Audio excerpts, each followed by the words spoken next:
மருத்துவ தினத்தை முன்னிட்டு 20 மருத்துவர்களுக்கு சிறந்த மருத்துவர்கள் அந்த விருதை இன்று வழங்கினோம்.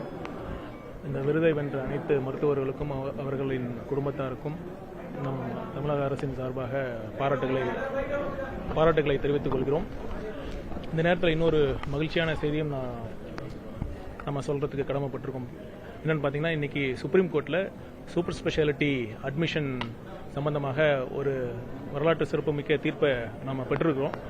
என்னன்னா, சூப்பர் ஸ்பெஷாலிட்டி கோர்சஸை பொறுத்த வரைக்கும் நம்ம மாநில தொகுப்புக்கு வழங்கப்படக்கூடிய அந்த இடங்கள் நம்ம கவுன்சிலிங் முறையில் நம்ம நடத்துகிறோம். அந்த பில்லாகாத சீட்ஸ்லாம் என்ன ஆகுதுன்னா, நம்ம ஆல் இண்டியா தொகுப்புக்கு வழங்க வேண்டிய ஒரு சூழல் இருக்குது. கடந்த காலங்களில் என்னன்னா, இதை பற்றி ஒரு சரியான நம்ம முன்னெடுக்காம சரியான முறையில் நம்மளுடைய வாதங்களை எடுத்து வைக்காம, நம்ம நீதிமன்றங்களை நம்ம சரியான முறையில் நம்ம கேஸ் ஃபைல் பண்ணாமல் அது நமக்கு தமிழக மருத்துவர்களுக்கு அந்த இடங்கள் கிடைக்காத சூழல் இருந்தது. இந்த வருஷம் நம்ம அந்த கரெக்டாக அந்த முறையான வாதங்களை எடுத்து வச்சு இன்னைக்கு ஒரு தீர்ப்பு வந்திருக்கு. என்னன்னா, நம்ம பில்லாகாத சீட்ஸை நம்ம சூப்பர் ஸ்பெஷாலிட்டியில் பில்லாகாத சீட்ஸை நம்ம ஆல் இண்டியா தொகுப்புக்கு வழங்குறோம். அவங்க வழங்கும் பொழுது அவங்க கவுன்சிலிங் நடத்துகிறாங்க. நடத்திட்டு அதன் பிறகும் சீட்ஸ் ஃபில்லாகாமல் இருந்ததுன்னா கட் ஆஃபை குறைச்சி அவங்களாக ஃபில்அப் பண்ண முடியாது. ஸோ அவங்க ஆல் இண்டியா தொகுப்புக்கு வழங்கிய அந்த இடங்கள் அவங்க செகண்ட் ரவுண்ட் ஆஃப் கவுன்சிலிங் நடத்திய பிறகு அப்பவும் அந்த சீட்ஸ் ஃபில் ஆகலைன்னா, ஒருவேளை திருப்பவும் நம்ம கட் ஆஃபை குறைக்க வேண்டும் என்ற முடிவு எடுக்கப்பட்டால் அதில் 50% இடங்கள் நம்ம மாநில தொகுப்புக்கு அவங்க ஒப்படைக்க வேண்டும் என்ற தீர்ப்பை நம்ம பெற்றிருக்கிறோம். அதனால் இது பார்த்தீங்கன்னா, அது மாண்பு முதலமைச்சர் அவர்களுடைய நம்ம தலைமையில் நம்ம மருத்துவத்துறையும் நம்ம அரசு வழக்கறிஞர்களும் சரியான முறையில் நம்ம வாதங்களை எடுத்து வச்சதுனால நம்ம தீர்ப்பை பெற்றிருக்கிறோம். அதனால் இந்த தீர்ப்பு ரொம்ப முக்கியமான தீர்ப்பு. நம்ம ஏற்கனவே தமிழ்நாடு அரசு இந்த நம்ம சுகாதாரத்துறை ஒரு வலுவான கட்டமைப்பு இருக்கிறது காரணம் நம்ம அரசு மருத்துவர்களுக்கு அந்த இடங்கள் நம்ம கொடுக்கறது தான். அதை நம்ம செக்யூர் பண்ணியிருக்கோம், அதை நம்ம காப்பாற்றிருக்கோம் அப்படிங்கிற சொல்றதுல ரொம்ப சந்தோஷமா இருக்கு. வேற ஆமா, இப்போ ஒரு லாஸ்ட் மந்த் ஒரு நியூஸ் வந்ததில்ல, இந்த மாதிரி அன்ஃபில்டு சீட்ஸ்லாம் நம்ம சூப்பர் ஸ்பெஷாலிட்டியில் அன்ஃபில்டு சீட்ஸ்லாம்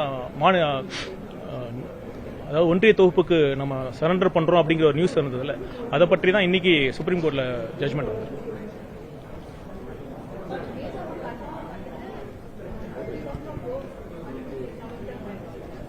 அதாவது என்னன்னா, நம்ம ஒரு கட் ஆஃப் வச்சு கவுன்சிலிங் நடத்துறோம். நம்ம ஃபில் ஆகாத சீட்ஸை ஆல் இண்டியா கோட்டாக்கு நம்ம ஏன் இங்க ஃபில் ஆகலைன்னா, அந்த கட் ஆஃப் அந்த ஃபுல்ஃபில் பண்ண முடியாத நிறைய டாக்டர்ஸ் இருக்காங்க. அந்த கட் ஆஃப் கீழே மார்க்ஸ் செக்யூர் பண்ண டாக்டர்ஸ்க்குலாம் அந்த இடம் அவங்களுக்கு கிடைக்கல. நாம ஆல் இண்டியா கோட்டாக்கு சரண்டர் பண்ண பிறகு அவங்க கட் ஆஃபை குறைச்சி கவுன்சிலிங் நடத்தி ஆல் இண்டியா கோட்டா மூலமா ஃபில் பண்ணிக்கிறாங்க. அதனால தமிழ்நாடு டாக்டர்ஸ்க்கு அந்த இடங்கள் கிடைக்காம இருந்தது. இப்போ அதனாலதான் இப்ப என்ன இந்த சுப்ரீம் கோர்ட்ல என்ன சொல்லியிருக்காங்கன்னா, நீங்க ஸ்டேட்ஸ் கோட்டாவில் இருக்கிற seats unfilled seats all India கோட்டாக்கு நீங்க எடுத்து நீங்க கவுன்சிலிங் நடத்தலாம். ஆனா ஒருவேளை கட் ஆஃப் நீங்க குறைச்சிங்கன்னா நீங்க திரும்பவும் மாநில தொகுப்புக்கு நீங்க அந்த வழங்கணும் அப்படிங்கிற மாதிரி தீர்ப்பு கொடுத்திருக்காங்க. ஆமா, இந்த ஆண்டே அந்த ஆக்ஷன் பாத்தீங்கன்னா, நாளைக்கு நம்மள அந்த ஒன்றிய தொகுப்புக்கு நம்ம சரண்டர் பண்ணணும் நம்ம சொல்லியிருக்கோம். நாம இது வரைக்கும் சரண்டர் பண்ணாம இருந்தோம். அந்த இருந்தனால நம்ம அப்பீல் பண்ணதுனால நம்ம எங்களுக்கு ஒரு கிளியர் ஒரு கைட்லைன்ஸ் இல்ல, ஒரு கிளியர் ஒரு கேரண்டி இல்லாம இருக்கிறதுனால நம்ம ஆல் இண்டியா கோட்டாக்கு சரண்டர் பண்ணாம இருந்தோம். அதனால சுப்ரீம் கோர்ட் இன்னைக்கு என்ன சொல்லியிருக்காங்க, நாளைக்கு நீங்க சரண்டர் பண்ணி ஆகணும். சரண்டர் பண்ணாலும் அந்த ஒருவேளை நீங்க கட் ஆஃப் குறைச்சா கண்டிப்பாக அன்ஃபில்டு சீட்ஸோட 50% கண்டிப்பா திருப்பவும் மாநில தொகுப்புக்கு வழங்கணும் அப்படிங்கிற ஒரு தீர்ப்பை நம்ம பெற்றிருக்கிறோம்.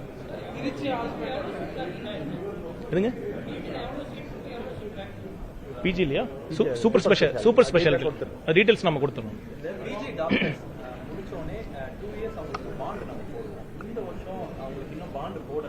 கார்பரேஷன் நிறைய வேக்கன்ட் இருக்குன்னு சொல்லியிருக்காங்க. இந்த வருஷம் பாண்ட் நம்ம போட போறோம். ஏற்கனவே போட்டவங்களுக்கு 1 இயர்ல முடிச்சவங்களை இப்ப வெளியில அனுப்புறோம். ஜூனியர்ஸ் வெயிட் பண்ணிருக்காங்க. இது பாத்தீங்கன்னா நமக்கு இடங்கள் இப்ப பாத்தீங்கன்னா நம்ம எல்லாம் சென்ற ஆண்டு முடித்த டாக்டர்ஸ் தான் இப்ப பாண்ட் சர்வ் பண்ணிட்டு இருக்காங்க. இப்ப இந்த ஆண்டு முடித்த டாக்டர்ஸ்லாம் வந்து நம்ம சர்வ் பண்ணாம இருக்கும், அவங்களுக்கான பாண்ட் பீரியட் சர்வ் பண்ணாம இருக்கும். இதனால 2 இயர்ஸ் பாண்ட் இருக்கிறதுனால ஃப்ரெஷ்ஷா முடிச்ச டாக்டர்ஸ்க்கு அந்த பாண்ட் சர்வீஸ் பண்ணாம அந்த ஒரு சூழல் இருக்கு. அதனால அந்த பாண்ட் பீரியட 1 இயரா குறைக்கலாமா, இல்ல தேவைப்பட்டா அரசு 2 இயர்ஸ் வச்சுட்டு தேவைப்பட்டா 1 இயர்ல ரிலீவ் பண்ணலாமா அப்படிங்கிற முடிவை நம்ம எடுக்க போறோம். நேற்று இந்த ஸ்டான்லி அரசு மருத்துவமனையில் இளம்பெண் அவருடைய இந்த சடலம் வந்து மாற்றி கொடுக்கப்பட்டிருக்கு. அது ஒரு பெரும் சர்ச்சைக்குள்ளாயிருக்கு. முக்கியமான ஒரு ஹாஸ்பிட்டல் சென்னையில், அங்கேயே இது போன்ற ஒரு கவனக்குறைவு ஏற்பட்டிருக்கு. என்ன காரணம்? அரசு என்ன நடவடிக்கை? இல்லை, அதாவது நீங்கள் குறிப்பிடும் அந்த நிகழ்வு பார்த்தீங்கன்னா ஒரு சின்ன கன்ஃபியூஷன், அந்த போலீஸும் அப்போ பேரண்ட்ஸ் இந்த பாடி ஐடென்டிஃபை பண்ணுறதுல ஒரு ஏற்பட்ட ஒரு சின்ன கன்ஃபியூஷனில் அந்த மாதிரி மாறி அது கொடுத்துட்டாங்க. அது தெரிஞ்ச உடனே வித்தின் 30 மினிட்ஸ் ஒரு அரை மணி நேரத்தில் கரெக்டான அந்த பாடி நம்ம கொடுத்துருக்கோம். இது ஒரு சின்ன கவனக்குறைவால் நடந்த நிகழ்வு.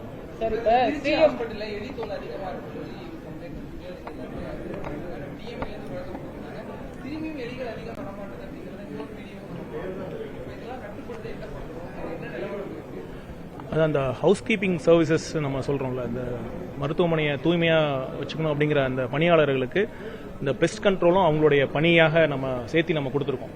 அவங்களுடைய பொறுப்பு அப்படிங்கிற மாதிரி நம்ம சொல்லி அந்த ஹவுஸ் கீப்பிங் ஸ்டாஃப் அவங்க பெஸ்ட் கண்ட்ரோலும் அந்த மாதிரி எலிகள் போன்ற அந்த அவங்களும் எலிகளும் வராமல் இருக்கக்கூடிய கட்டுப்பாடு நடவடிக்கைகளை அவங்களும் பண்ணணும். அதற்கான தேவையான நம்ம அந்த வசதிகளும் நம்ம செஞ்சு கொடுக்கறதுக்கான இதுவும் ஏற்பாடு நம்ம பண்ணியிருக்கோம்.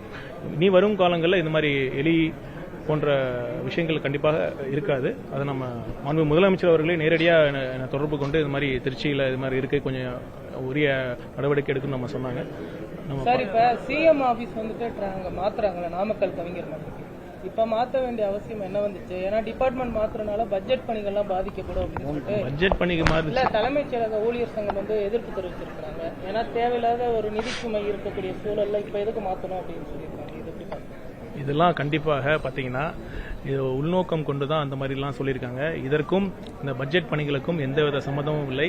இன்னும் பார்த்தீங்கன்னா எளிய முறையில் இப்போ ஏற்கனவே இருக்கக்கூடிய இடங்கள் பார்த்தீங்கன்னா ரொம்ப ஒரு இட வசதிக்கு கம்மியாக இருக்கிறதுனால ஒரு கஷ்டமான சூழல் இருக்குது. நிறைய விசிட்டர்ஸ் வராங்க, அவங்களுக்கு ப்ராப்பரான முறையில் அவங்களால சிஎம் அவர்களை சந்திக்க முடியாத சூழல் இருக்கிறதுனால அந்த இடத்துல இப்போ பண்றதுனால எந்த பிரச்சனையும் இல்லை. இதுக்காக ஒவ்வொரு விஷயம் டிபார்ட்மெண்ட் வைஸ் வந்துட்டு சிஎம் வந்து இது பண்ணிட்டு இருக்காரு, ஆலோசனை பண்ணிட்டு இருக்காரு ஒவ்வொரு டிபார்ட்மெண்ட். அரசு பணிகள் எந்த விதத்திலையும் இதனால பாதிப்படையாது. சரிங்களா? தமிழ்தாய் வாழ்த்து கடைசியா பாடப்பட்டிருக்கு. பெரும் சர்ச்சை தொடர்ந்து தமிழ்தாய் வாழ்த்து வந்தே மாநிலத்தில் இருந்துகிட்டே இருக்கு. இதை பத்தி அரசு என்ன நிலைப்பாடு இருக்குன்னு கம்யூனிஸ்ட் கட்சிகள்லாம் தொடர்ந்து கேள்வி கேட்டுட்டே இருக்கிறாங்க.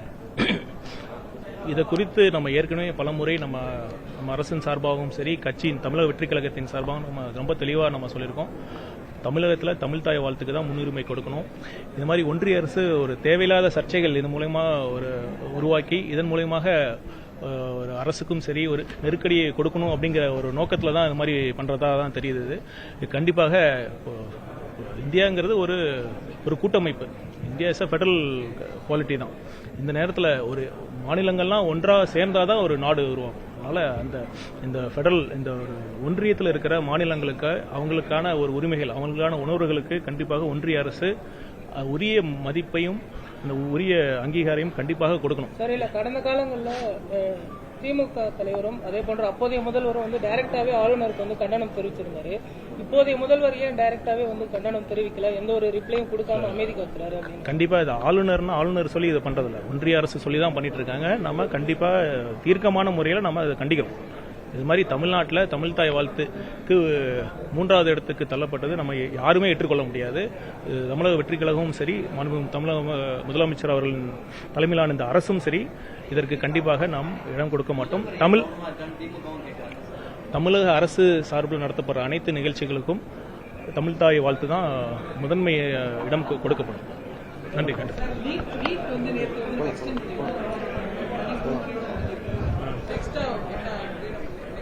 டேட்டா கொடுத்துட்டு அந்த டேட்டா கொடுத்துறோம்.